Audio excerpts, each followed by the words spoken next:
दिनै गियान धर्म समाज गिड्स क'अपारेटिभ ससाइटि लिमिटेडनिफ्राय ना फुवान लाबोनानै बाय'फ्ल'कनि गेजेरजों फिनायनि राहा खालामदों। बांलादेशनिफ्राय दिल्लीसिम लाबोनाय जादों। दिल्लीनिफ्राय गुवाहाटी, गुवाहाटीनिफ्राय नैबे बड'लेण्डनि कख्लाबारि गियान लैथो सोलोंसालिनि जि ना फिसिनायनि राहानि गेजेरजों मानसिफोरखौ गावनि आथिङाव सुंथानायनि जे राहा खालामनो नागिरदों, लोगोसे सोलोंनायनि जे राहा एबा फोरोंनायनि जे राहा लादों गियान लैथो सोलोंसालिया, बेवहाय आंखौ नैबे दिनैनि बेखेवनाय हाबाफारियाव आंखौबो हांख्रायनाय लेखा बा आंबो थानो मोननाय लेखा बेवहाय गोजोननायजों नैबेखौनो नुनो मोननाय जादों। आं ओंखायनो बुङाबालासिनो थानो हायाखिसै। दा बे हरै बे कर'नानि समाव बांलादेशनिफ्राय दिल्लीसिम, दिल्लीनिफ्राय नैबे बड'लेण्डनि कख्लाबारिसिम लाबोनानै नाखौबो जे सेनिटाइज खालामो, आं बेवहाय नुनानै गोजोननाय मोनदों। नैबे दा जे बाल्थिङाव लुगासिनो दङ बेयो सेनिटाइज खालामदों नाखौ। बे ना फुवाना जाबाय सिंगि ना, ना सिंगि। बेनिफ्राय मोनसे पेकेटाव रोजासेनि बांसिन दङ होननानै बुंदों। नैबे दाबो सेनिटाइज खालामगासिनो दङ नाखौ।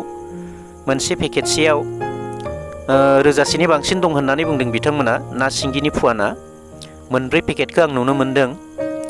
दा बेवहाय नै मासे मानै थैनायखौबो नुनो मोनदों जोङो। पेकेटसेयै सेनिटाइज खालामनाय जादों। बेवहाय मुलि होनानै सेनिटाइज खालामनाय जादों। सुगासिनो दङ नाखौ, नै सुनाया जोबथ'वाखै।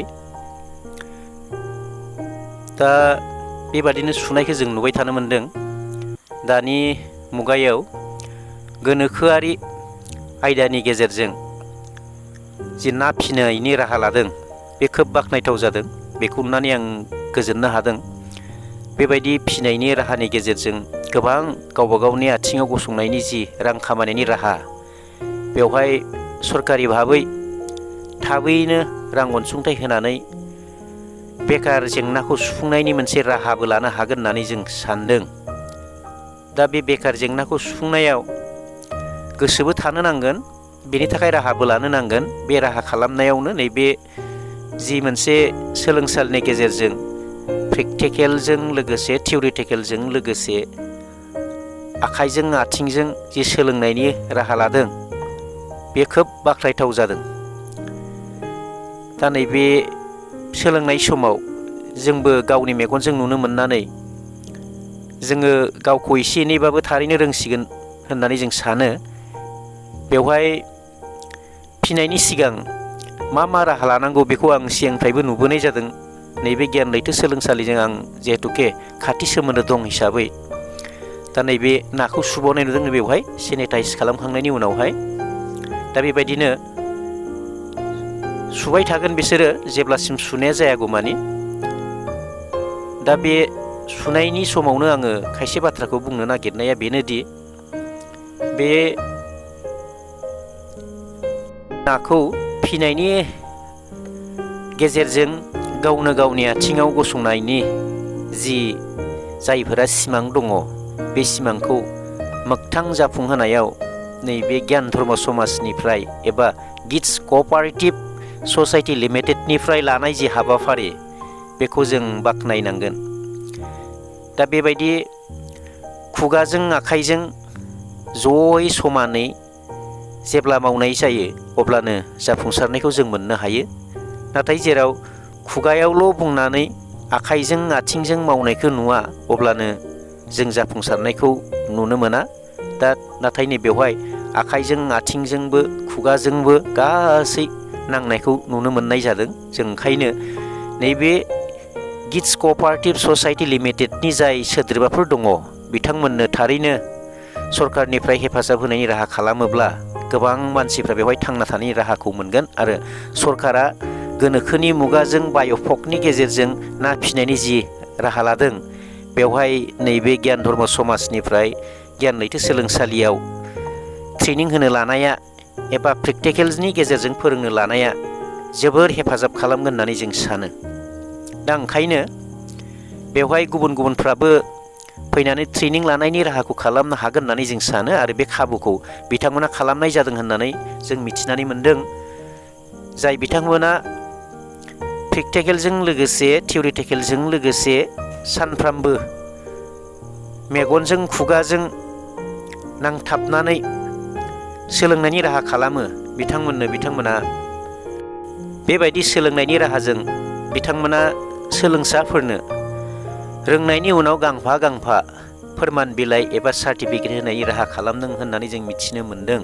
आरो बेबायदि सोलोंनायनि गेजेरजों फोरमानलाइ थानाय मानसिफोरनोसो सरकारा जुदि राङारि अनसुंथाइ होनायनि राहा खालामो अब्लासो मोगथाङाव जाफुंसारगोनखौ जोङो सानो। जुदि ओरैनो जानला मेनला जुदि आबां जाबां मानसिनो अनसुंथाइखौ जुदि होयो अब्ला थारैनो सरकारि भाबै होनाय जि रांनि राहाफोर बे राहाफोरा ओरैनो दैयाव थागोन एबा दैयाव थांगारगोन एबा खामानियाव फैनाय नङा होननानै जोङो हमनो हायो। दा जियानो जायाथों मानो बेबायदि मावनो ओंखारनाय गोसो गुदुङै नांथाबफैनाय गासै सोद्रोमाफ्रा बेवहाय जों मिथिना मोननाय बायदिब्ला बे बाय'फ्ल'कनि गेजेरजों जि ना फिसिनायनि राहा खालामदों बे ना सिंगि फुवानखौ बिथांमोना बेवहाय जयै माने शेयार हल्डार बाहागो बिलाइ लालायनायनि गेजेरजों बेखौ फिसिनाय जादों बा फिसिनायनि राहा खालामनाय जादों होननानै जोङो मिथिनानै मोनदों।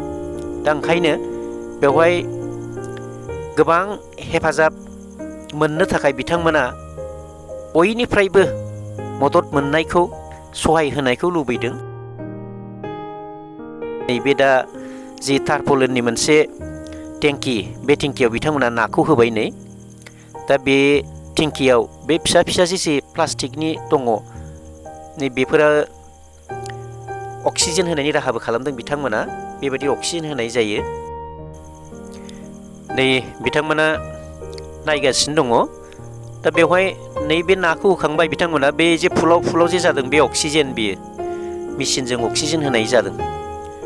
दा बेबायदिनो जोङो नाखौ फिसिनायनि राहा खालामनो हायो आरो गोबां मुलाम्फा मोननो हायो होननानै जोङो मिथिगौ। मानोना सिंगि नाया दा जोंनि ओनसोलावनो केजियाव 800 गाहाम थांदों आरो ओरैनोब्लाबो बेनिफ्राय सुक्ति जानाय होननानै खोनानाय बायदिब्ला बे GiDSजों बेनिफ्राय कम्पानिजों सुक्ति जादों होननानै मिथिनानै मोननाय बायदिब्ला बिथांमोना नैबे GiDSनिफ्राय एबा नैबे गियान लैथो सोलोंसालिनिफ्राय बा GiDS क'पारेटिभ ससाइटि लिमिटेडनिफ्राय 500 लांगोन बिथांमोना आरो जुदि बे GiDSनिफ्रायनो जुदि जायगायावनो फानो अब्ला बिथांमोना 800आव फाननो हागोन होननानै बुंदों। गावसोरबो जायगायावबो फाननो हायो आरो गुबुनावबो हरनो हायो आरो बेखौ हरै जि कम्पानि बे कम्पानिफ्रा बे राहाखौ होदों होननानै जोङो मिथिनानै मोनदों।